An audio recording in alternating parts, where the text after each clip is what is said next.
Muito bem-vindo a mais um vídeo no canal. Hoje, dia 25, dia de Natal, aproveitar para fazer uma retrospectiva de todo o ano civil. Foi um ano que acho que vais concordar comigo, começou muito mal, foi um ano sem títulos, mas eu acho que este Natal é um dos natais, na história do clube talvez, que temos mais expectativa pelo final da época, porque há 3 títulos em jogo e o Porto conseguiu ir do 0 ao 100, literalmente, embora já houvesse alguns sinais durante o ano, mas já vamos então fazer essa retrospectiva. Primeiro pedir que deixes um like para dar aqui uma força ao canal. Não te esqueças também de subscrever o canal se ainda não subscreveste. Estamos quase a chegar ao final do ano e vamos ver se conseguimos atingir a meta de 10 mil subscritores. Já somos quase 10 mil subscritores, está quase. E depois pedir também que deixes o teu comentário, é sempre muito interessante ver os comentários, ainda para mais sendo uma retrospectiva onde eu vou com certeza falhar aqui muitas datas, vai haver coisas que se calhar vão ficar omissas e que foram dados importantes desse ano, e portanto é muito importante nos comentários complementarem este vídeo, que no fundo é uma tentativa de memória e de escrever aqui, deixar aqui registado como é que foi o ano civil de 2025 para o Porto. Eu acho que não dá para começar uma retrospectiva sem lembrar um pouco daquilo que foi o final de 2024, toda aquela envolvência que houve do Porto estar com o adjunto do Sérgio Conceição, que era o Vítor Bruno, e eu acho que isto aqui faz toda a diferença sobre o desenrolar dos acontecimentos. Acho que é a partir mesmo de janeiro de 2025 que o Porto começa a crescer, ou se calhar um pouco antes, talvez em setembro, porque o Porto teve aqui muitas melhorias financeiras, o Porto investiu muito e pediu muitos sacrifícios aos adeptos. Eu diria que, recuando um pouco para 2024, o Presidente do Porto tinha alertado para que a época ia ser muito complicada, porque era preciso primeiro endireitar as contas, só que eu acho que apesar de tudo havia uma ambição natural, até porque é o Porto, e o Porto tem sempre a ambição de ganhar títulos, e começou até bem com uma vitória na Supertaça, mas que não foi no ano de 2025, mas realmente havia uma expectativa, só que eu acho que o problema começa aí, é que o treinador do Porto era um adjunto de uma espécie de Alex Ferguson do Porto. O Sérgio Conceição teve muitos anos no Porto, foi o treinador com mais tempo a treinar o Porto e naturalmente que tinha domínio total sobre aquilo que era a equipa, e eu acho que a maior parte dos jogadores, ou uma grande parte dos jogadores, não aceitou bem essa troca por ser um adjunto. Eu acho que os jogadores não conseguiram olhar para o adjunto do Sérgio Conceição como sendo respeitável, tendo em conta que sempre foi a segunda figura. É que durante todo este tempo em que o Sérgio Conceição era treinador, o Vítor Bruno era uma figura secundária. Eu acho que houve jogadores aqui que não aceitaram, e para mim aquele episódio do PP, que penso que já é em janeiro de 2025, em que ele se recusa a jogar, segundo palavras de Vítor Bruno, e penso que depois se confirmou, mas podem sempre deixar nos comentários, há aqui coisas que podem não ser factos, mas acho que o PP confirmou, depois foi confirmado que de facto o PP não treinou, e foi precisamente no jogo com o Moreirense em que o Vítor Bruno acaba por ser despedido, ou acaba por se demitir, que já não dava mais, e eu acho que esse caso é um exemplo. Mesmo a saída do Galeno, o Galeno antes de sair falhou, eu penso que foi 2 penaltis, num jogo em que o Porto estava a perder e podia ter dado a volta ao resultado, e eu acho que era uma falta de liderança, não tão culpa do treinador nem dos jogadores, acho que culpa desse estado anímico, dessa situação que estava à volta daquele treinador por ele ser adjunto. Eu acho que foi isso que acabou por minar a equipa. Tudo bem que a equipa estava a passar por uma fase de transição, havia até jogadores ali que podiam nem ter qualidade para estar a jogar no Porto, tanto que depois já há uma espécie de limpeza. Mesmo assim, se calhar a equipa podia ter dado mais um pouco mais durante o ano, só que acho que foi esse problema talvez de balneário. E também um pouco, sabendo que era essa a situação, o Vilas Boas acaba por ir buscar um treinador novo, acaba por sair o Vítor Bruno, e acho que todos os esportistas pensaram que agora é que ia ser. Acho que renovou a esperança, era um treinador argentino, toda a gente concordou que o Porto precisava de um treinador que fosse mais duro no balneário, que puxasse mais pelos jogadores. Curiosamente acho que até ele puxava menos pelos jogadores. Eu acho que houve ali bastantes falhas no treino do Anselmi, e acho que há aqui um pecado capital na contratação do Anselmi, é que o Anselmi tinha um estilo de jogo, um modelo de jogo totalmente diferente de tudo o que o Porto já teve. O Porto nunca na sua história jogou, por exemplo, com 3 centrais, e o Anselmi queria jogar com 3 centrais, queria insistir naquele esquema tático. Ainda assim, eu acho que todos os adeptos deram o benefício da dúvida, porque, por exemplo, o Porto foi buscar o Tomás Pérez, que era visto como o tal livro que o Porto não tinha, tanto que o Anselmi, lembro-me no jogo da estreia na Liga Europa contra o Maccabi, se não me engano, coloca o Eustáquio a livro. Eu acho que o Eustáquio até faz um grande jogo. Para mim foi dos melhores jogos do Eustáquio no Porto, porque o Eustáquio estava muito concentrado, era uma posição nova para ele e para toda a gente no Porto. E o Porto acaba por ganha 1-0 e acho que defensivamente estabilizou muito. E como o Porto era uma equipa que tinha dificuldades em ganhar fora, com o Vítor Bruno, acaba por ganhar um jogo fora na Liga Europa. Acaba por parecer ganhar ali uma estabilidade defensiva. Acho que até ficou a ideia, pelo menos para mim ficou, não sei se para ti também ficou, de que o Anselmi estava preocupado primeiro em segurar a defesa, identificando como o ponto mais fraco do Porto. E por isso é que jogava com os 3 centrais. Só que não foi bem esta a questão. Eu acho que um dos grandes momentos em que o Anselmi começa a perder o apoio, além de ser claramente os resultados, que acaba sempre por minar a confiança num treinador, acaba por ser aquele jogo com o Sporting, em que o Porto consegue o empate quase no fim, no Estádio do Dragão, e o Anselmi faz um festejo polémico. Lembro-me que isso na altura dividiu muitas opiniões. Na altura eu estava a ver o jogo com um amigo meu que criticou muito o Anselmi por ter festejado. Eu, como também festejei o golo e também já estávamos com medo de perder aquele jogo com o Sporting, o que não é, como dizem, o ADN do Porto, mas de facto depois de tudo o que tinha acontecido, o empate podia não ser tão mau. Acabei por festejar também, na altura não me apercebi muito do impacto, mas de facto o Anselmi não podia ter festejado aquele empate porque o Porto tinha que ganhar o jogo. Então hoje dou razão a esse meu amigo, muitas vezes não lhe dou, mas acho que nesse caso ele teve razão. É sempre difícil recordar essa parte do ano, porque como muita gente disse, eu acho que é verdade, e lembro no Mundial de Clubes, os brasileiros, principalmente do Palmeiras, que jogaram contra o Porto, tinham dificuldade em entender isso, que era o pior Porto de sempre, e achavam até que os portistas estavam a inventar desculpas, mas era mesmo, e portanto é difícil falar desse tempo. Muitas memórias apagaram-se porque de facto não valia a pena lembrar, porque foi muito difícil aquela metade do ano, mas realmente o Porto, o Anselmi, criou ali expectativa, até porque o Anselmi tinha uma forma de tratar os jornalistas que parecia diferente. Eu lembro-me que ele respondia a todas as questões, alongava-se até demais em aspectos táticos, explicando tudo, mas depois foi um desastre, principalmente defensivo, e é interessante como o Porto com 3 centrais ficou ainda mais permeável. Foi um verdadeiro desastre. O Neuen Pérez, que com o Farioli até começou bem a época, com o Anselmi estava uma desgraça. O próprio Otávio, que eu considerava um bom jogador, era um atleta, tinha um perfil atlético, acho que ele tinha capacidade, achava eu, para se impor na defesa do Porto, cometia muitos erros e depois também era ele que os resolvia com essa capacidade física, muitas vezes aparecendo na frente, marcando até acho que alguns golos, mas realmente acho que esse Porto de Anselmi, e o Anselmi ali logo no início acaba por meio que desistir e começar a perceber que as coisas vão correr mal.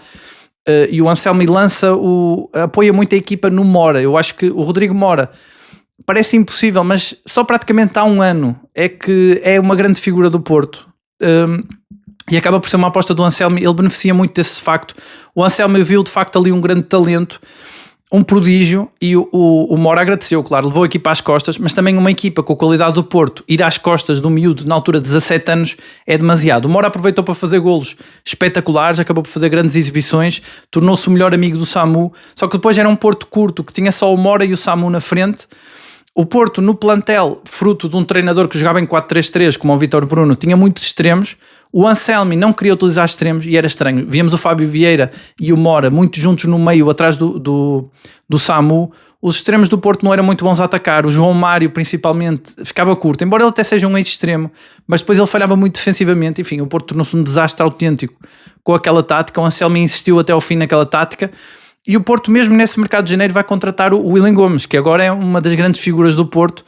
Na altura já achava que ele tinha muito talento. Aliás, eu sempre achei que o Anselmi poderia ter apostado mais vezes nele, só que o Anselmi via nele um lateral esquerdo, porque jogava sem extremos, e o Willian Gomes realmente não ia jogar naquela posição de segundo avançado.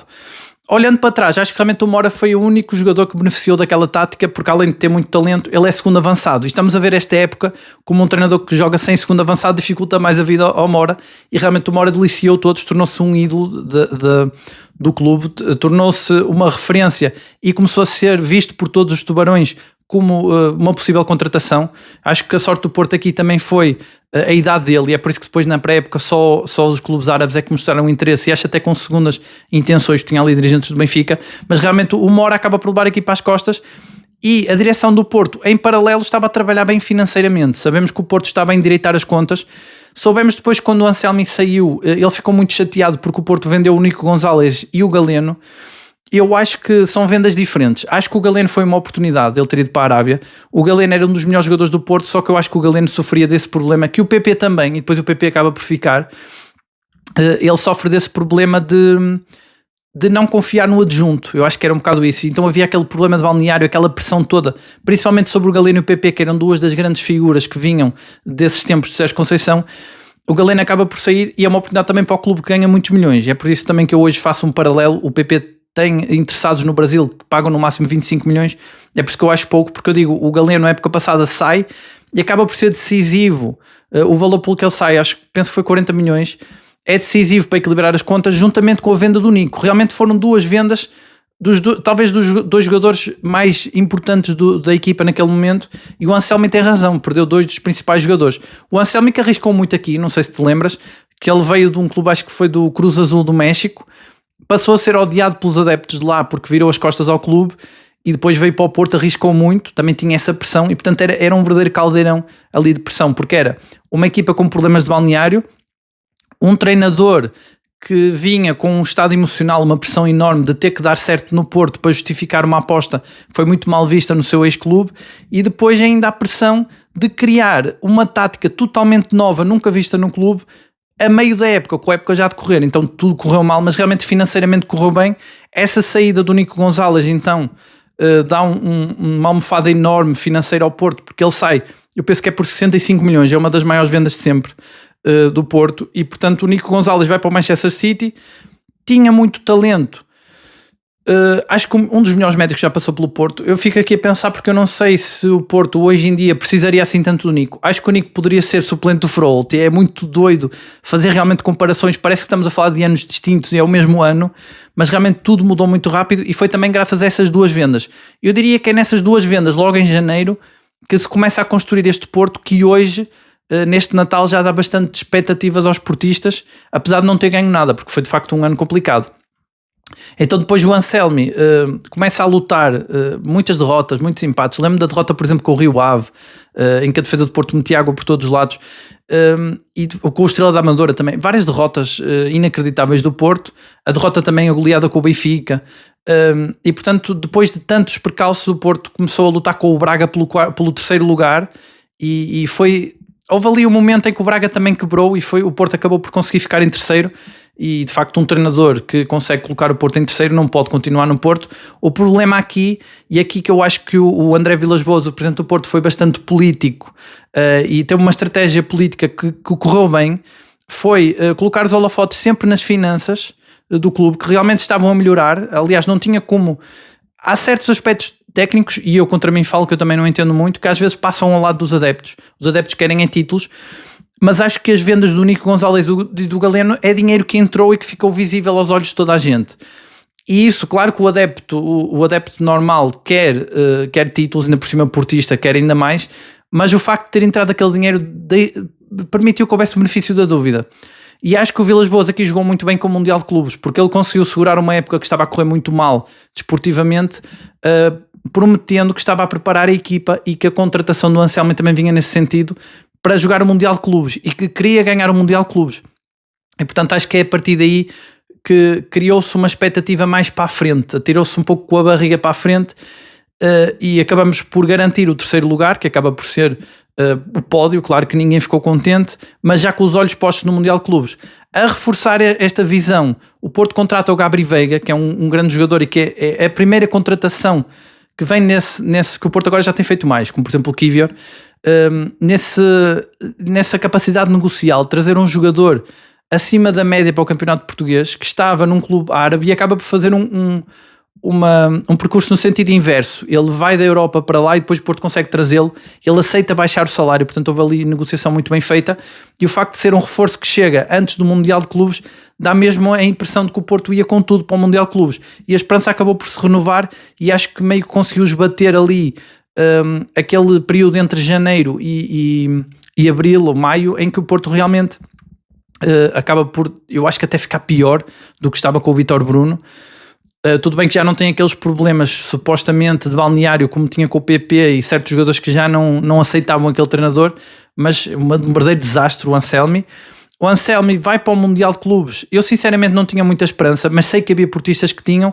Ainda assim estávamos todos na dúvida, porque de facto foi uma época péssima. Mesmo assim o Porto teve uma espécie ainda ali de pré-época para preparar o Mundial de Clubes, ali um pouco. Tinha o reforço o Gabri Veiga, tinha o Mora, onde residia toda a esperança do clube. Mas depois Portugal joga a Liga das Nações nesse intervalo de tempo. E o Diogo Costa, não sei, eu penso que ele não se lesiona, ou penso que dizem que ele se lesionou, ficou ali a dúvida, e ele acaba por não jogar o Mundial de Clubes. E isso também acaba por reduzir a esperança, apesar de Cláudio Ramos, acho que se impôs. Ele já era um guarda-redes muito bem visto por todos os esportistas, mas acho que depois daquele Mundial de Clubes, o Cláudio Ramos ficou ainda mais bem visto, cresceu ainda mais no respeito que os adeptos têm por ele, e é por isso que hoje em dia, quando o Diogo Costa demorava tanto a renovar, muita gente dizia que o Porto tinha o Cláudio Ramos, e é verdade que ele ficou com uma boa imagem, já a tinha, porque já tinha feito grandes defesas nos jogos que jogou, Taças da Liga, Taça de Portugal, sempre que foi chamado jogou bem, mas no Mundial acabou por ser decisivo e surpreendeu os clubes que jogaram contra o Porto, porque ele fez grandes exibições. Lembro-me do Palmeiras ter tido mais oportunidades de golo que o Porto, e o Cláudio Ramos ter feito uma exibição do outro mundo. E os adeptos brasileiros terem ficado muito admirados quem era aquele guarda-redes, porque não era o Diogo Costa, não era o guarda-redes da seleção, não era um dos melhores guarda-redes do mundo como é o Diogo Costa, era o Cláudio Ramos, um desconhecido para quem é de fora, mas os portistas já sabiam que podiam confiar nele. Mas o Porto vai para o Mundial de Clubes com a mesma tática, o Anselmi insiste naquela tática de 3 centrais, que é um verdadeiro desastre. O Porto não tinha qualidade para ter os 3 centrais, o Porto tinha bons extremos, não tendo nada por aí além, tinha por exemplo o Willian Gomes. Acho que até o próprio Gonçalo Borges acaba por ser decisivo ali em alguns jogos, até no campeonato. Mas sempre a jogar naquela posição que não é bem extremo, acabava por entrar na segunda parte para tentar decidir, e o Porto foi-se arrastando ali. E depois no Mundial de Clubes, o primeiro empate ainda dá ali alguma esperança, depois perde com o Inter Miami, também com problemas graves de arbitragem, é verdade, mas depois acaba por empatar com o Al-Ahly, ou por perder, já não me lembro bem. Sei que foi na altura de São João, estava até numa festa, não, acabei por nem ver bem o jogo, sei que estavam sempre a entrar golos, havia festa e logo a seguir havia a desilusão porque o Al-Ahly marcava. Foi um dos jogos mais vibrantes do Mundial de Clubes. Quem assistiu e não fosse portista pode até ter gostado do jogo, mas os portistas odiaram naturalmente, e acho que já não havia condições para o Anselmi continuar. E acho que é aqui que o Vilas Boas conseguiu quase um milagre em termos de manter a equipe, manter os adeptos com esperança. E acho que aqui foi mesmo esticado de corda, foi mesmo, se corresse mal, acho que não havia mais esperança e seria muito grave. O Vilas Boas acaba por dizer no final do Mundial de Clubes, demite o treinador, portanto fez aquilo que era óbvio. O treinador não sai muito bem, ele sai até a atacar o Porto, a dizer que o Galeno e que o Nico Gonçalves não podiam ter sido vendidos. Até tem razão, eu entendo o desabafo dele, só que era as condições em que estava o Porto. Eu entendo que o Anselmi aproveitou a oportunidade de uma vida, provavelmente foi a única oportunidade que ele tinha de treinar o Porto, um clube na Europa, tentou a sorte, mas realmente entrou a meio, com o comboio a andar, é muito complicado, uma equipa que já estava com problemas, que não tinha também assim tanta qualidade, e ele ainda vem com uma tática nova, foi tudo muito complicado. E o Vilas Boas acaba por, no Mundial de Clubes, assim que perde, dizer que vai ser o maior mercado de transferências da história, que vão investir muito. Acaba por rapidamente anunciar o Farioli, acho que até antes do Anselmi estar confirmado que ia sair, até meio do imbróglio, já para preparar logo a época. E eu acho que as contratações do Gabri Veiga e do Willian Gomes desse ano já é começar a preparar esse Porto diferente do Farioli, porque são 2 jogadores que são muito decisivos na equipa do Farioli agora e que chegaram no tempo do Anselmi. E de facto o Porto acaba por, aquilo que eu dizia, no Mundial de Clubes dá uma má imagem, e achei engraçado esse aspecto, principalmente entre brasileiros. Acho que o Inter Miami também não quer tanto saber disso. O Inter Miami é uma equipa de marketing, tem ali o Messi, tem uma série, o Suárez, uma série de jogadores de Barcelona, acho que não ligam muito a isso. O Al-Ahly também não tenho muita ideia, até porque vem de lá da Ásia, é mais complicado de entender como é que eles reagiram. Mas em relação ao Palmeiras, sendo o Brasil, sendo a mesma língua e sendo tantas polémicas que houveram, até de programas, de comentário desportivo, que diziam que era o pior Porto, porque os portistas diziam, e dizia-se aqui em Portugal, que era o pior Porto de sempre. Chegou mesmo a ser rotulado como o pior Porto de sempre. E os brasileiros não entendiam isso muito bem e achavam que era desculpa. Realmente parecia desculpa, porque o Porto não consegue passar na fase de grupos, e eles também tinham dado muito valor também ao Mundial de Clubes, e achavam que o Porto estava a arranjar desculpa, mas não era desculpa. Foi mesmo o pior Porto de todos os tempos. E eu acho que, não sei se concordas, se achas que há outro, podes deixar nos comentários. Tudo o que eu disser aqui que achas que não está certo, ou que eu posso estar a falhar aqui alguma memória, que vai haver várias, podes também deixar nos comentários. Mas eu acho que não tenho dúvidas, para mim não tenho dúvidas que foi o pior Porto de todos os tempos. Foi mesmo uma equipa que não conseguia, o Porto já entrava nos jogos a tremer, o Porto não conseguia fazer 2, 3 passos seguidos, eram coisas básicas, como recepções de bola que saíam mal.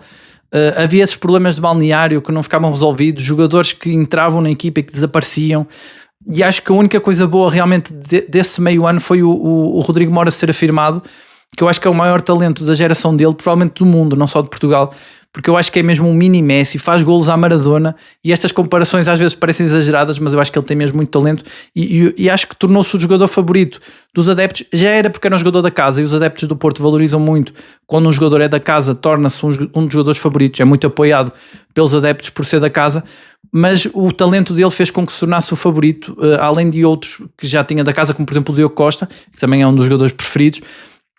Mas realmente foi uma época muito complicada, um final de época trágico, que começou até bem com a tal Supertaça em 2024, mas realmente foi muito trágico e acho que foi mesmo o pior Porto de sempre. E depois acontece a magia. Eu acho que o Vilas Boas conseguiu segurar, primeiro pela parte financeira, depois quando tudo estava muito mal e o Porto estava em quarto lugar a lutar pelo terceiro lugar com o Braga, promete que a equipa está a preparar o Mundial de Clubes, acabou por arrastar um pouco mais a esperança, porque se ele naquele momento diz que está à espera de fazer um grande campeonato e que não quer saber do Mundial de Clubes, acho que aí teria sido um erro, teria sido mais difícil para os adeptos digerir a falta de títulos. E depois, quando perde o Mundial de Clubes, imediatamente anuncia o maior mercado da história, que vai fazer um grande investimento, e é quase uma última oportunidade que os adeptos lhe dão. Ele próprio sabe que é uma última oportunidade, mas investe tudo e traz logo um treinador. Eu confesso que quando vi a idade do Anselmi, achei muito jovem, 36 anos, tinha esse problema de ter perdido o campeonato com o Ajax. Por um lado, fez uma grande época e recuperou uma equipa que não estava a lutar pelo título, mas por outro, perdeu um título quando estava praticamente já ganho, e portanto deixava ali alguma dúvida. Eu acho que contribuiu, como sempre, para a união dos portistas nesse pior Porto de sempre. A imprensa, principalmente a imprensa mais ligada aos clubes rivais, que é a maior parte, que é a maioria. Porque o que é que acontece? A análise que a imprensa fazia ao momento do Porto era uma análise que dizia-nos que só daqui a 10 ou 20 anos é que o Porto iria voltar a recuperar, que voltaria a ser uma grande equipa. E uma análise que é tão catastrófica, que traçava aqui um cenário em que o Porto nunca mais se reergueria, acabou por fazer com que toda a gente quisesse dar o benefício da dúvida aqui, porque senão, quer dizer, a outra alternativa era ficar 20 anos sem ganhar nada, e realmente acho que a imprensa mais uma vez ajudou, querendo destruir, querendo atacar, acaba sempre por ajudar, porque acaba por motivar. Tenho dito muitas vezes aqui no canal, ainda ontem falei daquele artigo que o Vilas Boas, e bem, acabou por puxar para defender o Farioli, da SIC Notícias, que dizia que era o fim de linha para o Farioli, e isso motiva sempre, ajuda a agregar, e o Vilas Boas sabe bem isso. Aliás, quem é portista sabe bem isso, e acho que isso também ajudou. Todas essas análises muito catastróficas faziam com que os adeptos se segurassem, por exemplo, ao facto de estarem a endireitar as contas, ao facto de vir o Mundial de Clubes e depois ao facto de vir o Farioli, mas acho que foi mesmo ali no limite para piorar tudo. E eu acho que, para piorar, porque é a maior perda, talvez, acho que não é talvez, acho que é mesmo a maior perda de sempre do Porto, foi a morte do Pinto da Costa, e isso também é um ponto negro que marca esse ano, esse início de ano, ainda por cima, no pior Porto de sempre. Portanto, o Porto bateu mesmo no fundo neste ano, no início do ano, e portanto é impressionante como tanta coisa aconteceu, e realmente é a perda do maior presidente de todos os tempos, o presidente com mais títulos da história, o presidente que fez do Porto o que é. Acho que é uma dor imensa que atravessou todos os esportistas. Acho que aí não há nem palavras para descrever a dor que foi, e acho que todos os esportistas sentiram da mesma forma, que perdemos ali a principal imagem do clube, perdemos ali o fundador do Porto como ele é, e portanto acho que essa perda foi muito grande. Mas depois, mais uma vez, já aqui pormenores dos rivais que ajudaram a motivar mais, que geram revolta. Nesse aspecto eu até acho que nem foi motivar, acho que gerou mesmo revolta, e que contribui para que hoje haja tão más relações entre o Porto, o Sporting e o Benfica, porque eles recusaram-se a comparecer ao funeral. Acho que isso é inqualificável. Foi um dos momentos mais baixos do Porto, que ainda por cima estava mal também desportivamente, mas é também dos mais baixos do futebol português, porque os rivais não terem admitido ou homenageado a maior figura, eu acho que é a maior figura do futebol português. Claro que pode ter as suas polémicas, é natural que os rivais não gostem dele por ter ganho tanta coisa, tudo isso é natural, mas depois no momento daqueles em que a pessoa parte, acho que isso não conta para nada, e o que conta, acho que merecia uma homenagem também da parte deles. Mas realmente foi um momento de muita dor. Acho que a homenagem foi bonita também, que houve aquele mural na porta do estádio, agora é um memorial, é assim que se diz. O memorial está agora, penso até que agora está aberto, não sei se dia 26, há um dia qualquer em que dá para visitar esse memorial, vou ver se também se vou lá, e realmente foi um momento muito emocional, muito emocionante, e que foi mais uma perda impressionante. Tudo naquele ano, tudo corria mal, Havia até gente que dizia que havia ali bruxaria à volta do Porto, das coisas que correram mal, bolas que não entravam. Eu lembro-me de um jogo, não sei se esse jogo foi neste ano, ou se foi na mesma época, mas antes, mas acho que foi já em 2025, em que o Porto marca o golo para ganhar ao Famalicão, que estava empatado, e o árbitro marca um penalti que decorreu naquele lance, uns 3 minutos antes tinha sido penalti, a bola não saiu, ele vai ao vídeo árbitro e anula um golo do Porto para marcar um penalti para o Famalicão. Portanto, eram coisas surreais que aconteciam ao Porto naquele ano, e realmente era tudo a ajudar para que fosse realmente tudo muito trágico, negativo, e era realmente o pior Porto de sempre. Até nestas coisas que aconteceram, nestas tragédias e nas coincidências nos jogos, impressionante realmente como o Porto estava muito mal. Ainda assim sabíamos que estava a melhorar financeiramente. E continuou sempre a manter a sobriedade de se reforçar, tanto que o Willian Gomes chega em janeiro e Gabri Veiga chega para o Mundial de Clubes. E o Porto acaba então por, depois daquele Mundial de Clubes, começar a retirar logo consequências. Tinha que ser assim, por isso que eu digo que a gestão política foi boa, e também é por aí que acaba por o Porto começar a reerguer. O Zubizarreta sai já num sinal forte de que é um assumir de culpas forte, e portanto era um dos homens que estava ligado às transferências. Eu acho que a transferência do Anselmi também pode haver aqui uma atribuição de culpa, mas depois todos os astros começam a alinhar no sentido do Porto conseguir o Farioli. Há até teorias que dizem que o Porto já queria o Farioli, só que ele não poderia ter vindo em janeiro, e poderia o Anselmi ter sido aqui um treinador que ficou ali um tapa-buracos até o Anselmi estar disponível. Não coloco totalmente de parte esta teoria, não sei se concordas ou não com ela. De qualquer forma, acho que era arriscada, porque o Anselmi podia ter feito um bom campeonato, podia ter recuperado a equipa e o Porto já não ia buscar o Farioli. De qualquer forma, parece que o Farioli já era um treinador há bastante tempo referenciado, e este Porto também é conhecido por isso. Eu acho que é um Porto muito... Mesmo agora os nomes que ouvimos falar para o Porto contratar, muitos deles já estavam a ser falados antes, como o próprio Gabri Veiga, parece que o Porto já tinha interesse em janeiro, e portanto o Porto acaba por avançar rapidamente para o Farioli. Eu confesso que tinha dúvidas por causa da idade dele, mas depois, para reforçar também tudo isto, além dos sinais políticos de despedir tanto o treinador como a pessoa que foi responsável pela contratação dele, o Porto também dá o sinal ao contratar logo o treinador, e o grande sinal que eu acho que dá esperança para a época, que era o de ter o maior mercado de transferências da história do clube. E acho que este anúncio só cola, digamos assim, porque o Porto tinha vendido o Galeno e o Nico Gonzalez. Por isso que eu digo que acho que essas duas primeiras movimentações são talvez os dois primeiros atos do novo ano, portanto são o que fazem com que agora haja mais expectativa, uma expectativa absurda e inacreditável, se realmente quando fazemos a retrospectiva do ano todo. Mas acho que tudo começa com as vendas do Galeno e do Nico Gonzalez. Então depois de todos esses anúncios, o Porto começa a limpar a casa. Acho que toda a gente sentiu isso. Começaram a sair jogadores que eu não acho que todos eles não tenham talento. Por exemplo, eu acho que o próprio Gonçalo Borges, o Otávio, houve ali uma altura que eu achava que ele podia afirmar-se na defesa do Porto, só que eu acho que muitos deles, por muito que tivessem talento ou não, já estavam com a imagem manchada.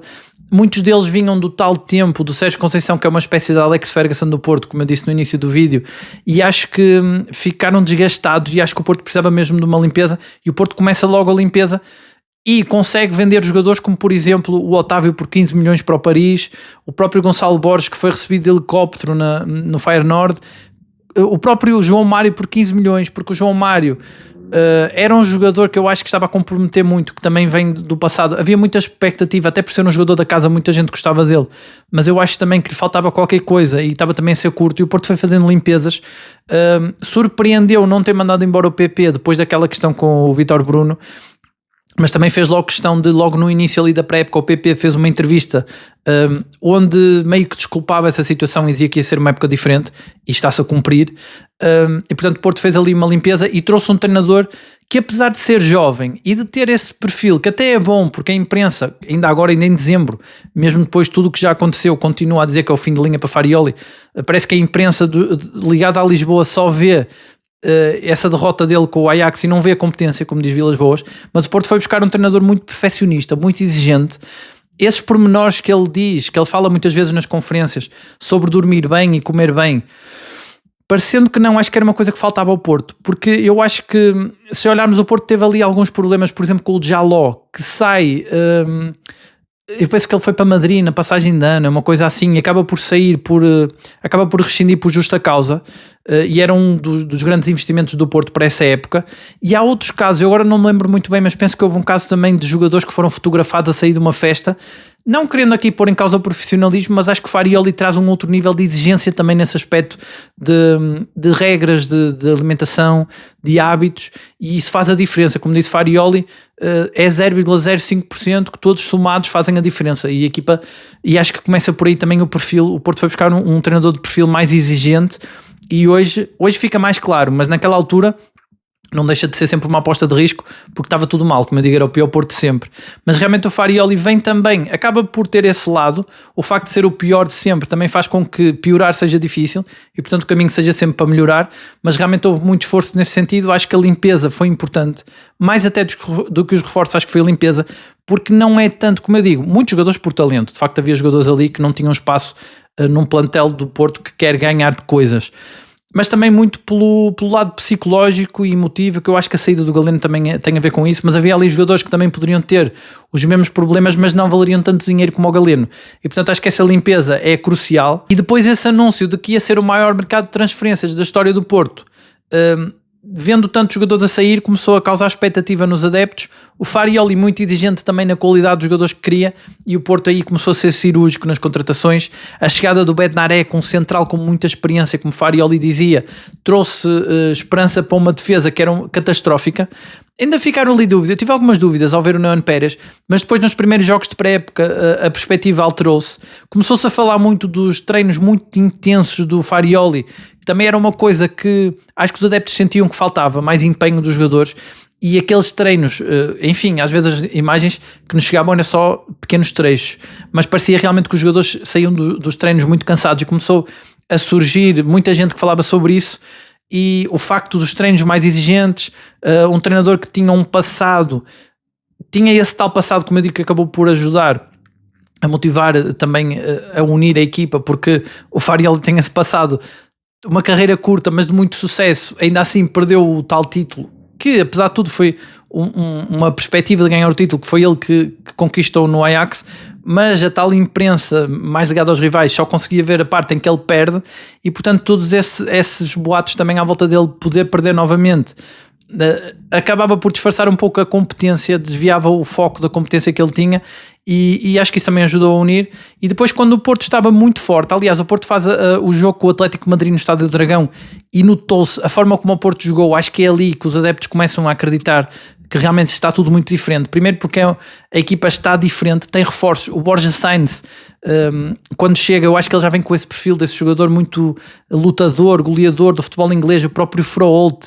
vem como promessa. Eu acho que o Froholt só não criou mais expectativa a fazer jus à sua qualidade, porque ao mesmo tempo o Benfica, como sempre, o Benfica acaba por contratar sempre jogadores ou mais caros ou com mais currículo, ou enfim, faz mais show-off, acaba por ser mais falado, e o Benfica contrata o Richard Rios. Lembro perfeitamente na altura, toda a gente dizia que o Richard Rios era melhor, talvez porque tinha mais imprensa. Hoje eu acho que ninguém tem dúvidas que o Froholt é melhor, mas o Porto foi fazendo grandes contratações, fez um investimento avultadíssimo no Samu, renovando a esperança num avançado que de facto tem esse problema que temos dito aqui muitas vezes. O Samu não é tão bom de costas para a baliza, não domina tão bem a bola, tem esse problema também emocional de não lidar muito bem com o facto de não marcar golo, e isso tem muito a ver por ele não ter sido formado num grande, e o Porto acaba por assumir aqui que ele vai ser a grande figura da equipa, o jogador mais caro da história do futebol português, e o Porto compra o resto do passe, renovando as apostas na referência do ataque da época passada. Por muito que tenha corrido mal, ele marcou 27 golos, portanto é um número de um bom avançado,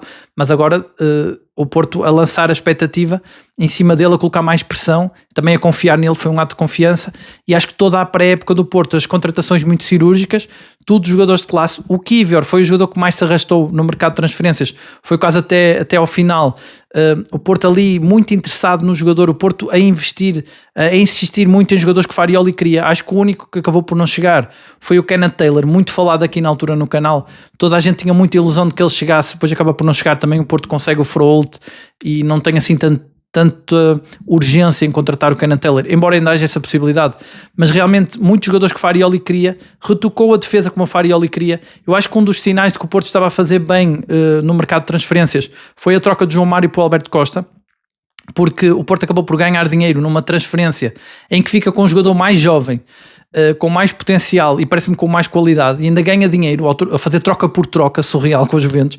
O Porto também, nesse lado de negociação, os adeptos já confiavam mais, precisamente por causa das vendas do Galeno e do Nico Gonzalez, e acaba por... e depois também, ao ver que o Porto conseguiu colocar jogadores... como o Otávio, por exemplo, 15 milhões, jogadores que não tinham feito uma grande época, conseguiu vendê-los por bons valores, os adeptos confiavam mais nessa capacidade negocial, e o Porto acaba por contratar estes jogadores, o Bednarek e o Kivior. Contratou por Pitch antes do Kivior, o próprio Pitch, com a sua atitude. Eu lembro que houve um jogo logo ali no início em que ele entra a gritar no campo e os adeptos gostaram daquela atitude, notava-se que havia outra atitude, e acho que é no jogo com o Atlético de Madrid que se nota mais isso, em que o Porto consegue... penso que, não sei se o Porto já vai jogar com 10, mas penso que o Porto está a ganhar e os adeptos estavam habituados. Primeiro que a equipa não consegue trocar a bola, como eu dizia, na época anterior o Porto falhava em coisas básicas como ter a bola, a posse de bola, recepções de bola mal feitas, e isso é inadmissível numa equipa que quer ganhar títulos. E o Porto no jogo com o Atlético mostra, e acho que no jogo anterior penso que o AZ Alkmaar, uma equipa holandesa, se não me engano, depois podes deixar nos comentários, posso me ter enganado aqui em algum nome, a tentar recordar o ano todo, mas o Porto notou-se que já jogava com mais garra, isto aliado àquilo que se dizia dos treinos e de que se sabia, aliado aos reforços que eram de facto de qualidade e faziam sonhar, e de facto o Porto parecia jogar melhor, ter melhor posse de bola, e depois quando começa o campeonato é quando a euforia se instala no Dragão, porque o Porto, aqueles jogos todos, aqueles 4 primeiros jogos do campeonato, antes da paragem para as seleções, são avassaladores, arrasadores. A forma como o Porto pressionava alto, asfixiava o adversário, também os adversários não estavam à espera disto, porque o Porto passou muito rápido e, como eu digo, ninguém na imprensa se arriscava a dizer que o Porto conseguia recuperar em menos de 20 anos, e portanto era surreal a forma como os jogadores do Porto pressionavam e caíam em cima dos adversários. Goleou o Vitória de Guimarães, goleou o Gil Vicente, agora não me lembro quem era a outra equipa, sei que o Porto ganhou 4 jogos, depois vai a Alvalade e é aí que os adeptos do Porto começam a achar que vão ganhar o título. Acho que é nesse jogo em Alvalade realmente que o Porto faz mais uma exibição, porque o Porto já tinha feito essa tal pressão alta e essas exibições incríveis, tanto nesses jogos de pré-época como nos 3 primeiros jogos do campeonato, mas depois esse jogo no estádio do campeão, do Sporting, em Alvalade, onde os portistas já não estavam habituados a dominar, porque tinham sido 2 épocas complicadas. E a forma como o Porto conseguiu aplicar a mesma estratégia contra o Sporting fez com que realmente percebêssemos que ali estava algo diferente. O Porto vai buscar também o Pablo Rosário, esse já levanta aqui mais algumas dúvidas entre os adeptos que não conheciam, mas os jogadores vinham sempre com um histórico, até o próprio Caramó, quando chega depois já no fecho do mercado de transferências, vem sempre com um rótulo de já trabalhou com o Farioli confia nele, e o Pablo Rosário acabou por se revelar o tal soldado. E eu acho que ele se estreia no jogo com o Sporting, já num bom jogo. Chega também o Luke de Jong, e isso aí na apresentação da equipa, a tal surpresa, tudo ajudou de facto a que os adeptos começassem, isto foi crescendo a motivação à volta da equipa. Eu tinha dito, lembro perfeitamente no vídeo antes dessa apresentação, eu tinha dito que havia, e foi simplesmente de facto histórico que eu mencionei, que havia uma história do Porto há muitos anos atrás, havia uma tradição de trazer sempre uma surpresa na apresentação dos jogadores. Disse que isso poderia acontecer, tendo em conta que o Porto estava muito preocupado com esses pormenores, para tentar motivar a equipa e motivar novamente os seus adeptos, que havia uma maior união, um maior cuidado com os sócios. Pareceu-me que o Porto poderia fazer essa surpresa, mas foi só uma coisa que eu tirei para o ar, uma aposta minha, e a verdade é que apanhou toda a gente de surpresa. O De Jong, ainda por cima, é um jogador que, apesar da idade avançada, é um jogador com currículo, era um jogador que muita gente achou que podia ter lugar ao Samu, e realmente os adeptos foram cada vez confiando mais, tanto no Farioli como na equipa e na capacidade da direção para encontrar mais soluções. Foi sempre em crescendo. O Porto reforçou-se muito e bem. Acho que nenhum reforço do Porto desta época não tem lugar na equipa, talvez só o Caramó seja a exceção, acabou por jogar no jogo da Taça da Liga e foi de facto uma desgraça.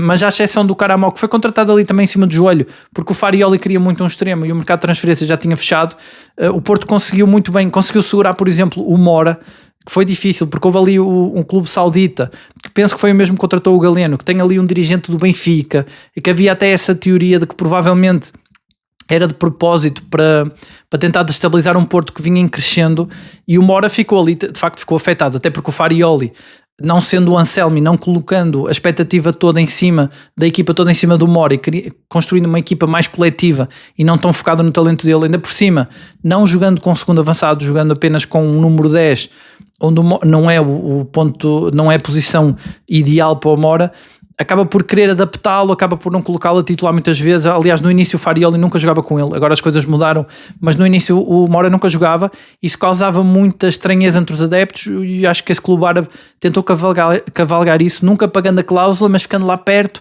e aumentando ali as dúvidas à volta de um jogador que era querido do Porto, e que, olhando à forma incrível como o Porto estava a crescer, seria o ponto mais fraco. Eu cheguei a dizer muitas vezes que achava que o facto de Mora não jogar, e depois também haver essa possibilidade de transferência, seria o grande calcanhar daqueles de um Porto que parecia ter o balneário muito blindado. E esse balneário blindado também contribuiu para isso uma outra tragédia que fez até duvidar um pouco aqui. Eu, de facto, fiquei um pouco a pensar naquelas teorias que diziam que tudo estava a correr mal ao Porto. A perda do Jorge Costa é de facto mais um momento de luto muito doloroso, 2 num ano, é de facto um ano com muita dor no Porto. Aliás, teve também a perda do Diogo Jota, que também é uma figura ligada ao Porto e ao futebol português todo. Aqui foi partilhado do futebol português todo, se bem que a perda de Jorge Costa e do Pinto Costa também, mas sendo nomes que não estava, ele não estava neste momento no Porto, mas é um nome ligado ao Porto, também foi um momento de dor, e portanto foram 3 momentos de luto, a perda de 3 figuras, impressionante, e foi de facto muito doloroso e difícil. E chegou a haver dúvidas que são justificadas se o Porto se conseguiria levantar da 3ª perda num ano. E de facto foi de forma trágica, ainda por cima um diretor desportivo que estava muito ligado à construção do plantel, à construção da equipa. O próprio Bednarek tinha sido apresentado uns dias antes com ele e a dizer que o Jorge Costa era a referência para ele. E acho que o Porto conseguiu, só tinha uma forma de conseguir se levantar depois de uma perda destas, que ainda por cima estava tão ligado ao balneário. Mesmo os jogadores que podiam não ter tanto a ver com o clube, era uma pessoa que estava com eles no balneário. Portanto, realmente uma perda mesmo muito trágica, e acho que o Porto conseguiu da única forma que podia levantar-se, que foi dizer que ia dedicar aquele campeonato ao Jorge Costa. E eu acredito mesmo que muita da força desta equipa, mesmo nos momentos em que não esteve tão bem, está nessa perda, nesse querer dedicar ao Jorge Costa. Eu tenho dito muitas vezes nas conferências, nas entrevistas dos jogadores, eles nunca se esquecem de Jorge Costa, falam sempre dele, de que o espírito dele está presente nos treinos, nos jogos, no estádio, e realmente foi a única forma que se pode de alguma forma homenagear, é dando o campeonato ao Jorge Costa, sendo que é uma perda irreparável, mas ao menos consigam dedicar o campeonato, e acho que isso também motiva muito. Depois, no jogo com o Sporting, o Neuen Pérez, o jogo com o Sporting não, penso que é depois, mas o Neuen Pérez que acaba por fazer, acho que é um autogol no jogo com o Sporting, portanto é o único gol que o Porto sofre. Também o Porto com uma defesa muito forte e que ia mostrar que tinha um treinador italiano, embora no início o Porto até era muito ofensivo. Eu lembro-me de dizer que era um Porto muito ofensivo, e ter alguém que comentou num desses vídeos a dizer atenção que é um futebol à italiana, porque é um futebol muito intenso, muito forte fisicamente. E logo aí nesses primeiros jogos dava para ver, o Porto teve ali várias arbitragens incríveis, muito estranhas, a prejudicar o Porto, e o Porto goleava na mesma. Isso também já foi um sinal de que vinha aí algo de especial. E depois o Neuen Pérez lesiona-se também gravemente, e é mais um jogador a quem o balneário quer dedicar o campeonato, acaba por unir mais a equipa. O Porto fica com falta de um defesa central, e é também é sempre uma notícia infeliz, mas é graças a essa infelicidade do Neuen Pérez que o Pablo Rosário se afirma acho que as melhores exibições que ele fez, a defesa central no Porto. Acho que o Pablo Rosário jogou a lateral quando o Alberto esteve lesionado também. O Alberto, que vinha, até tinha marcado um golo que acho que ao Sporting, fez aquela recuperação, para mim é das jogadas que me marca mais, que mostra mais o perfil, a dedicação destes jogadores desta época, em que ele evita um golo do Sporting a correr o campo todo para evitar que o Pote marque golo, e o Alberto Costa, que é o lateral direito que o Porto já não tinha há muitos anos, um lateral assim tão intenso e tão forte, acaba por também se lesionar, e o Pablo Rosário joga a lateral direito. Depois tem o Neuen Pérez, quando foi preciso colocar centrais do lado direito, Pablo Rosário também. Pablo Rosário, que também a posição dele é 6, jogou 8. Acho que a única exibição má do Pablo Rosário foi do jogo com o Nottingham, em que de facto o Porto acaba por perder, mas como eu tenho dito muitas vezes, eu acho que essa derrota do Porto em Nottingham tem um peso histórico. Acho que havia ali mais qualquer coisa. Mesmo a alteração que o Farioli faz de colocar um médio mais defensivo em vez do Mora ou do Veiga, nem sequer a imagem de marca dele, acho que foi mesmo o peso da história. O Porto nunca ganhou a Inglaterra, acabou por perder, e o Pablo Rosário ficou muito ligado a essa derrota. Mas de resto, Pablo Rosário revelou-se, sendo o reforço mais barato e o que menos expectativas criava, revelou-se um dos melhores reforços, porque é de facto esse canivete suíço do Farioli, que ele chama de soldado, conquistou os adeptos porque realmente ele tem essa imprevisibilidade, ele é muito forte defensivamente e imprevisível no ataque e dá tudo em todas as jogadas, dá tudo pela bola, esforça-se muito, isso é um jogador a Porto, é a definição de jogador a Porto, e por isso que também os adeptos gostam tanto. Um pouco a imagem do que se passa também com o Borja Sainz, que também tem essa atitude, são jogadores que os adeptos rapidamente apelidaram de jogadores a Porto e que gostam muito, e o Porto realmente naqueles 4 primeiros jogos avassaladores deu um sinal aos adeptos do Porto que esta época ia ser diferente, começou toda a gente a acreditar, embora os rivais, claro, que se riam e diziam que era um exagero porque eram só 4 jogos, mas de facto houve era uma sensação de que tudo estava a ser mais bem feito. Mas depois da paragem de seleções, o Porto volta um pouco menos forte, também tem essa derrota com o Nottingham. Na Liga Europa o Porto mostrou sempre prioridade no campeonato, mostrando sempre muita lucidez, o Farioli, de que apesar da equipa estar a jogar bem, se é para perder outras competições que perca todas, mas que o campeonato é para ganhar, porque já não ganha há 3 anos, e isso também gostei dessa sobriedade do Porto. Mesmo com suplentes, acabou por ter ali vitórias épicas.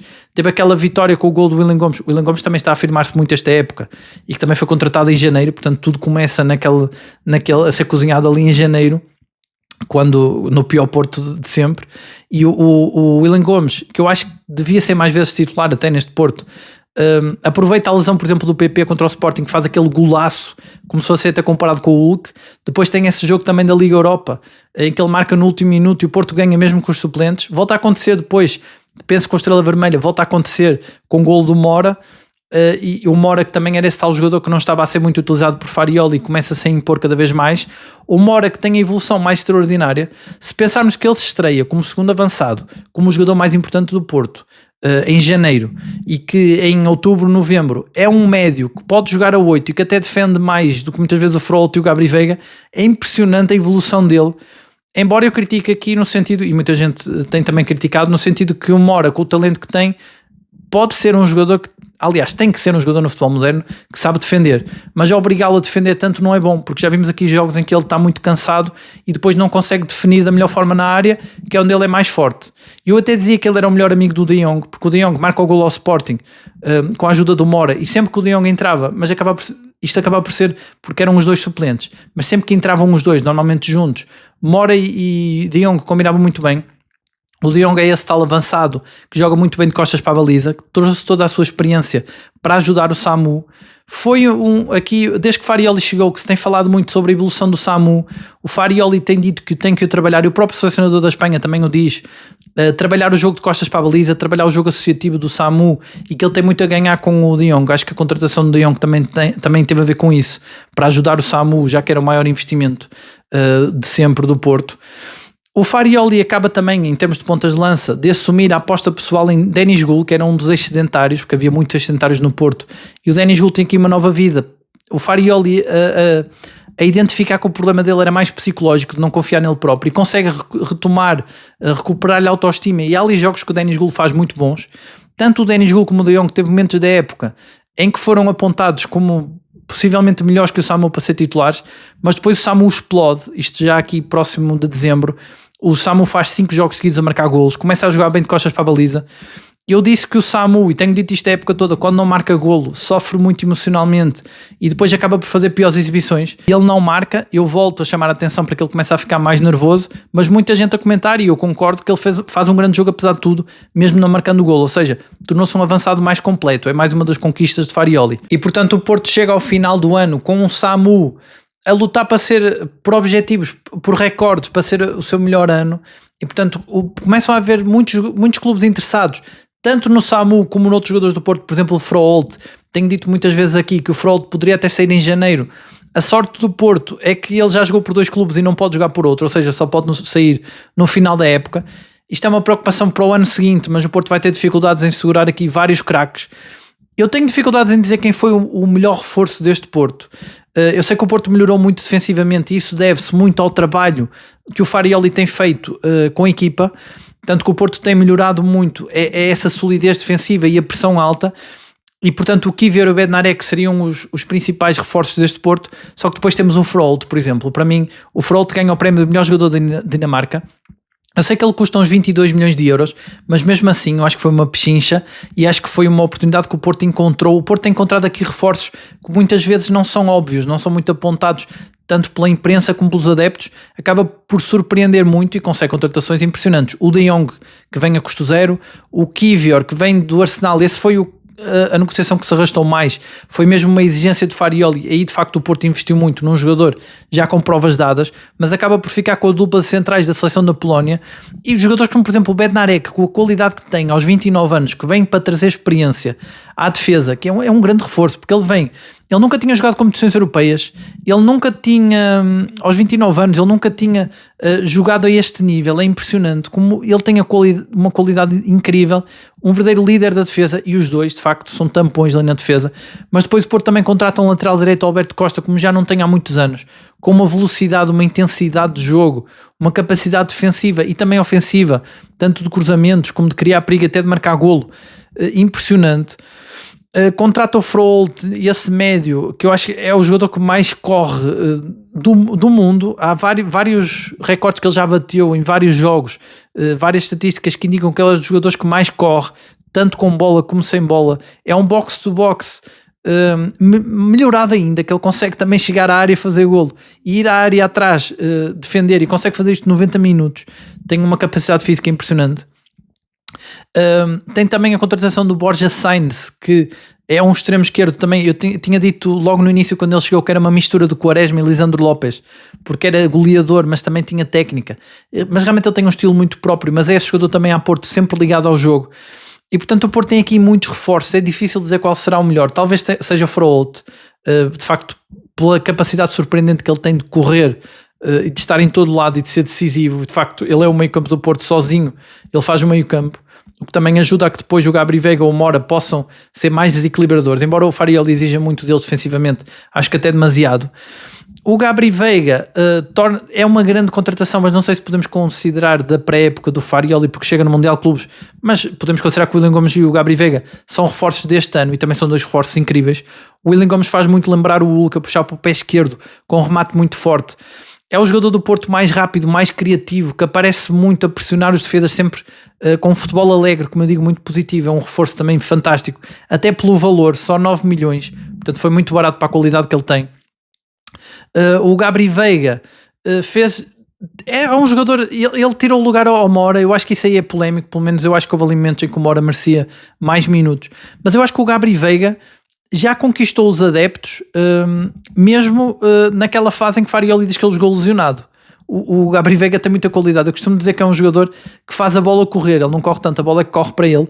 Ele tem muita qualidade. Ele e o Mora, nas bolas paradas, principalmente nos cantos, são um dos fatores decisivos para este Porto, ser o Porto da história. O Porto tem vários recordes, mas ser o Porto que mais golos marca de canto, e ele é exímio nos cruzamentos, nas assistências.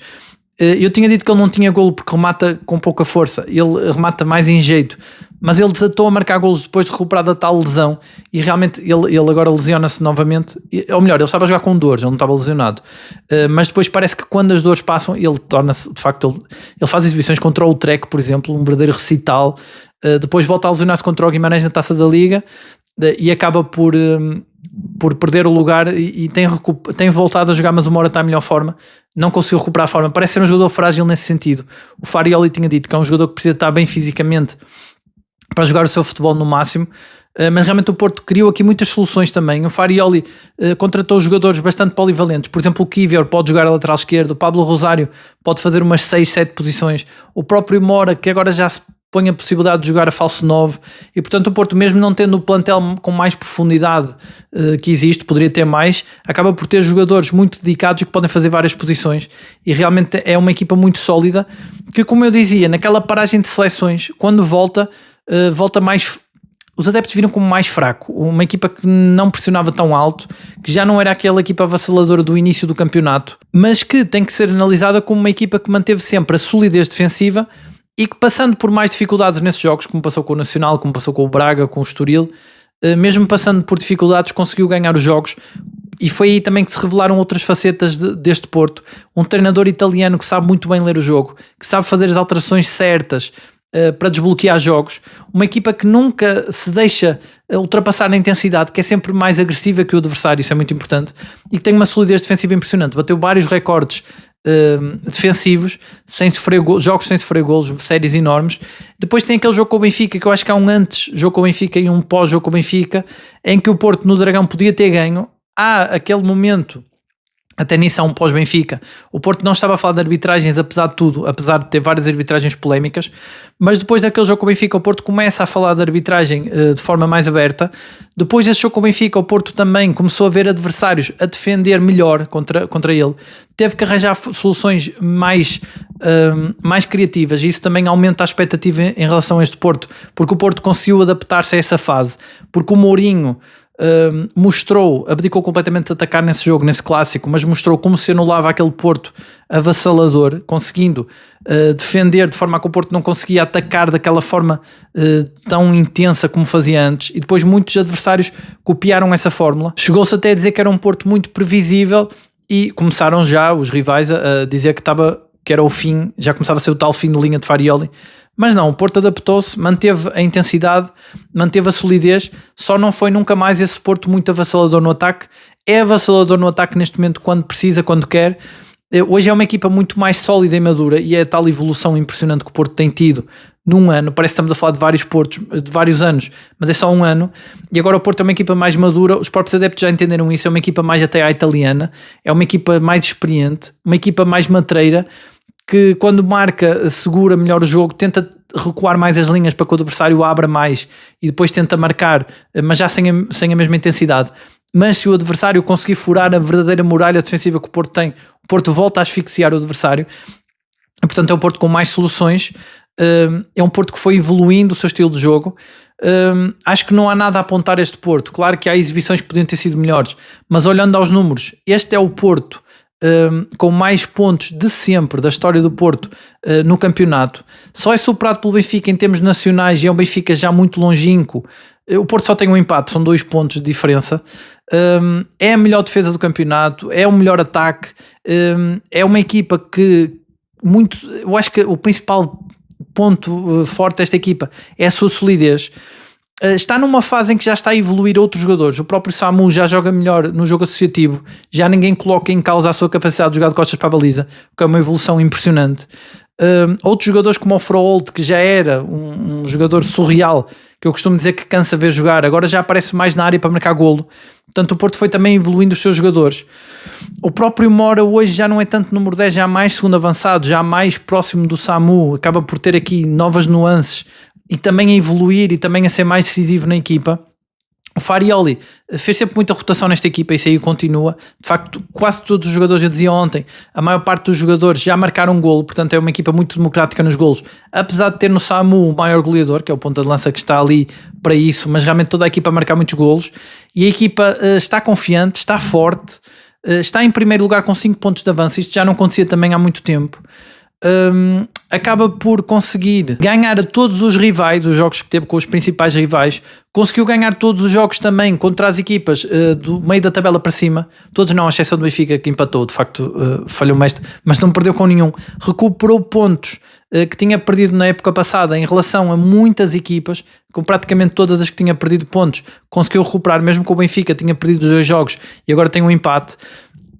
E apesar de conseguiu até colocar o Farioli, que é um treinador que eu gosto bastante das conferências dele, que é bastante pragmático, bastante direto, não foge às perguntas, mas não é um treinador de polémicas, conseguiu pô-lo a entender, e nisso aí até a aposta é boa, é um treinador de facto que se adapta bem, a entender contra tudo, que é contra tudo e contra todos, e ele conseguiu entender as dificuldades do futebol português, os principais problemas. Eu tinha dito no início da época que esse é um dos grandes problemas de ser um treinador estrangeiro, é que muitas vezes eles demoram a compreender as dificuldades.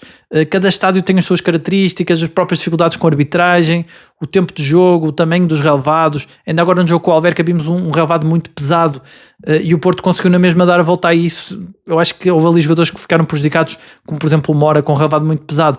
Mesmo assim o Porto consegue uma vitória categórica, e o Farioli a dizer, por exemplo, que é tudo e contra todos.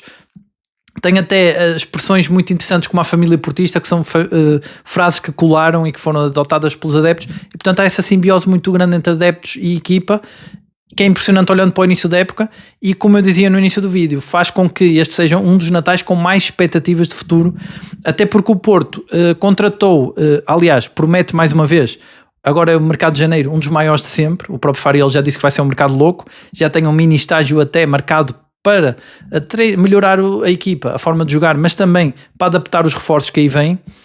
O Porto, que só foi eliminado da Taça da Liga, e que até nisso Farioli mostrou bastante conhecimento, ele mexeu bastante na equipa, depois ele tentou emendar, acho que aí foi o erro, acho que ele não devia ter lançado os titulares todos nesse jogo. De qualquer forma, a equipa não ficou prejudicada, acho que a equipa está bem fisicamente, o Porto está a gerir bem até, e portanto é só eliminado a Taça da Liga, que é de todos os títulos, é o que menos interessa aos adeptos do Porto.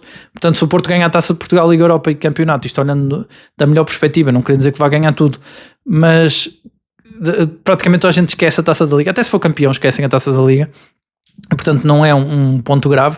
E o Porto já contratou o Tiago Silva, que era o defesa central que faltava de pé direito, porque o Farioli dizia que não queria e não quer mesmo jogar com um central de pé esquerdo do lado direito. Consegue essa contratação de um central de qualidade mundial, um dos melhores centrais da história do futebol mundial, e é mais uma surpresa, é mais um jogador que chega a custo zero, free agent, impressionante. O Porto consegue, e mais uma vez sem ninguém, havia aqui vários nomes que nós tínhamos falado para o Porto contratar para a defesa central e ninguém pensou no Tiago Silva, e é realmente um grande reforço, mais um grande reforço, apesar da idade, mas aquilo que eu dizia aqui, ele com 41 anos, ele está naquele nível que é raro, daquela elite de jogadores que se mantêm muito fortes fisicamente, apesar da idade, como o Cristiano Ronaldo, por exemplo, que é um jogador que se cuida muito. E nós temos a prova que ele no Fluminense tem jogado muitos jogos, jogou mais de 60 jogos em 2 épocas e, portanto, é inquestionável que está em boa forma física. É uma grande oportunidade e é mais uma história. Este Porto também vive muito disso, simbolismo. Várias figuras do Porto falaram sobre esse ADN que está de regresso, e o regresso do Tiago Silva tem essa história por trás, porque foi um jogador que tem uma das melhores carreiras da história do futebol mundial, mas no Porto foi infeliz e foi onde ele começou. E ele agora volta para tentar encerrar o ciclo, encerrar a carreira, tendo também sucesso no Porto. Até isso é uma história interessante. Traz mais experiência a um plantel que cada vez mais é uma mistura entre jogadores experientes e jogadores jovens. Portanto, é um grande reforço e que, chegando a custo zero, abre perspectiva de novos reforços também de qualidade, talvez um pouco mais caros. O Porto precisa de um médio e de um extremo esquerdo. Isto é a análise que o Farioli faz. O Farioli também quer um ponta de lança, embora ele saiba que é difícil contratar tudo o que ele quer, ele próprio disse isso, porque há limitações, não só por ser um mercado de janeiro, mas também limitações financeiras. E de facto este é um Porto que investe bem, e acho que à exceção do Caramó contratou sempre bons jogadores úteis para a equipa, também mérito de um treinador que parece saber bem o que quer, que perfil de jogador quer. Isso também facilita depois o trabalho à direção de procurar o jogador, que eu até tenho dito aqui muitas vezes. Quase sempre falhamos quem é que o Porto vai contratar, mas acertamos sempre nas características, ou seja, é muito claro quais são as características que o Porto quer do jogador, depois é difícil perceber quem é que o Porto vai contratar, porque há muitas opções e o Porto tem sido competente nisso, e realmente a expectativa aumenta com a chegada do Tiago Silva, depois de todas as grandes contratações do verão que eu acho que tornaram a equipa realmente mais forte e mais competitiva. Agora a grande expectativa para saber quem vai ser o extremo esquerdo, o médio e provavelmente o ponta de lança que vão chegar para tornar esta equipa ainda mais forte, mas como diz Farioli, apesar de que este Porto não precisaria de reforços para lutar pelos títulos, porque é esta equipa com estes jogadores que chegou onde chegou e portanto chegaria mais longe, mas os reforços vêm ainda aumentar a qualidade da equipa. E de facto o Farioli, falando também dele, ele nas conferências de imprensa foi sempre um treinador que eu até acho que isto é raro no Porto e acho que no futebol em geral, que individualiza muito nas conferências. Ele fala muito de jogadores, às vezes o jogador precisa de confiança ou o jogador está com excesso de confiança, e ele é sempre muito direto, e nota-se que ele usa muitas conferências para falar para dentro. Nisso ele também não é um treinador que ataque muito para fora, embora ele também manda sempre as suas bocas, as suas bicadas, sabe sempre bem responder, não se deixa ficar, mas não é um treinador de muitas polémicas, é um treinador que fala mais para dentro, tanto para os adeptos como para os jogadores, e acho que é um treinador que a comunicação dele fascina mesmo. Acho que os adeptos do Porto gostam, eu gosto muito das conferências dele. Tenho dito que o único problema é ele não falar em português, ele já falou qualquer coisa em português, como quando disse contra tudo e contra todos, mas realmente o Farioli conquistou, como diz o Vilas Boas, conquistou pela competência e pela exigência, que parecia que faltava um pouco na equipa. Acho que um dos outros pontos muito cruciais desta época, desta recuperação do Porto, foi aquele momento em que a Liga quis marcar o jogo do Arouca, remarcar o jogo do Arouca, porque havia uma festa em Arouca, e esse jogo aqui também era antes do jogo com o Benfica, e depois havia um jogo da Liga Europa, e o Porto quase não tinha tempo para descansar, isso também uniu a equipa, e aquilo que eu tenho dito, todas essas polémicas têm unido mais a equipa, e é por isso que acho que é um erro fazerem isso, mas mostrou ali também, reforçou essa ideia do contra tudo e contra todos, e sabemos bem como isso é o tal ADN do Porto, que várias figuras, ex-jogadores do Porto, figuras do Porto, têm dito que realmente é um ADN que ressuscitou, que foi reconstruído esta época, e os adversários parecem não entender muito bem isso, embora eu acho que eles fazem que não entendem, porque eu acho que eles entendem, acho que se dá para sentir também para quem não é portista, que há qualquer coisa diferente, qualquer coisa de um Porto de há uns anos atrás que se tinha perdido e que parece estar de volta, porque é uma equipa que, como eu costumo dizer do Gabri Veiga, que joga a morder a língua, é uma equipa que morde a língua, que dá tudo em campo, e basta ver a forma como os jogadores festejam os golos. Às vezes há golos que nem são tão decisivos, e que mesmo assim a equipa festeja como um todo, com muita emoção, como se estivesse a ganhar um título. Isso no início foi até muito criticado. Lembro-me contra o Sporting, havia sportinguistas que diziam que festejaram como se tivessem sido campeões, mas só que isso é mesmo imagem de marca e mostra o tal comprometimento e mostra esse tal algo mais que esta equipa tem. Portanto, acho que, como eu dizia no início do vídeo, é um Natal em que há mais, um dos natais em que há mais expectativa à volta da equipa, de que o Porto possa ganhar alguma coisa no fim da época, tendo sido o ano do pior Porto de sempre. Portanto, o Porto recupera muito rápido. É uma retrospectiva em que parece que estamos a falar de anos diferentes, de vários anos diferentes, e é tudo 2025. Realmente o Porto, acho que tudo começa na venda do Galeno e tudo acaba na contratação do Tiago Silva. Acaba no ano, claro que depois vai continuar, esperemos que sim, tudo indica que sim, mas realmente é um ano que acho que começa na venda do Galeno e termina na contratação de Tiago Silva. São espíritos completamente diferentes, estados de espíritos diferentes em relação à altura em que o Porto vende o Galeno e à altura em que o Porto contrata o Tiago Silva. Um é de grande insatisfação, grande tristeza e grandes dúvidas sobre o futuro, e depois na contratação de Tiago Silva já é de grande esperança, grande até euforia e expectativa cada vez maior à volta da equipa. E portanto é um Porto, como muita gente diz, que faz sonhar, e faz sonhar porque realmente nos momentos em que jogou pior ganhou, e ganhou bem. Jogou-se nos momentos em que foi prejudicado, conseguiu ganhar na mesma, e depois teve exibições fantásticas, tanto acho que mais no início da época e agora mais para o fim também. Mais para o fim, uma equipa mais madura, mais equilibrada, a gerir também, porque teve calendário muito apertado, mas acho que o Porto que mais faz sonhar é o Porto do meio, o Porto em que não estava a jogar tanto, chegava até a ser muito criticado porque diziam que jogava mal, mas que ganham na mesma, e portanto isso aumenta muito a expectativa, até porque vêm aí mais reforços, a própria possibilidade do Porto contratar nomes muito fortes, que toda a gente está à espera depois da chegada do Tiago Silva, acaba por aumentar essa expectativa à volta da equipa. E agora o Farioli também tem outro trabalho, mas isso já é um material para outro vídeo, já a pensar no futuro. Mas o Farioli vai ter que manter a expectativa e os pés bem assentes na terra de toda a equipa para continuar com a mesma atitude, porque eu acho que com esta atitude este Porto é muito difícil de vencer e pode realmente sonhar com muita coisa. Portanto, resumindo, este ano em pontos altos, que eu não sei se também não é muito fácil fazer isso, mas diria que os pontos altos deste ano são a venda do Nico Gonzalez por um valor muito elevado, a revelação do Rodrigo Mora, que acho que é o maior talento da sua geração, que ainda vai dar muitas cartas e vai ser difícil ao Porto segurá-lo no fim da época. Acho que a vitória em Alvalade, que confirmou que o Porto conseguia ser esse Porto avassalador na casa do campeão, e até sem o Samu, que estava lesionado. Acho que as contratações de verão também são o ponto alto, porque são contratações cirúrgicas de jogadores de muita qualidade, alguns com uma qualidade que já não se via há muito tempo no Porto, e que havia muita gente que dizia que já não era possível o Porto ter esses jogadores no seu plantel. E depois o facto de ter sido um ano sempre em crescendo, o Porto começa do zero, completamente do chão, e em um ano consegue recuperar e estar outra vez nos tops, a bater vários recordes, a igualar vários recordes de equipas passadas de grandes conquistas, equipas vencedoras, a conseguir igualar números de grandes tubarões europeus, de grandes campeonatos, a valorizar muito os seus jogadores, a bater recordes também de assistência nos jogos, portanto a unir muito também os adeptos à volta da equipa, portanto a recriar esse ambiente, esse ADN muito importante do Porto, que estava adormecido, e em tempo recorde. Se olharmos às análises que estavam a ser feitas em março, por aí, pela muita comunicação social, que davam uns 20 anos para o Porto recuperar, e com sorte, o Porto recuperar tão rápido é realmente incrível, e é por isso que torna um ano tão especial, apesar de não ter títulos, que se surgirem no ano seguinte, são muito fruto do que aconteceu neste ano. Portanto, este ano é um ano que lança bases para um Porto que pode voltar a ser esse Porto dominador e que é o pesadelo dos rivais. Aliás, um dos pontos que marca também, eu disse que terminava o ano na contratação de Tiago Silva, mas provavelmente até termina, ou melhor, lança-se o próximo ano com a renovação de Diogo Costa, que também é um dos pontos importantes, que mostra que o Porto está a semear algo para o futuro, porque era o jogador que faltava blindar do plantel, dos jogadores mais importantes. Fica com o salário mais alto, é um jogador a Porto, como eu já disse aqui, é uma grande vantagem para o Porto, e também mostra, também é mais um sinal de que o Porto foi sempre a evoluir, sempre em crescendo este ano. E de resto é isso, espero que tenhas gostado da retrospectiva que fiz aqui do ano 2025. Deixa nos comentários mais pontos que achas que tenham sido importantes. Eu sei que há muitos mais, claro que para caber num vídeo não podia dizer todos, e também foi muita coisa, às vezes pode passar. Eu também disse aqui por alto algumas datas, não sendo 100% rigoroso, mas espero que tenhas gostado. Espero que deixes então nos comentários, já sabes que eu leio sempre, mais pontos até que eu me tenha esquecido ou que tenham sido importantes.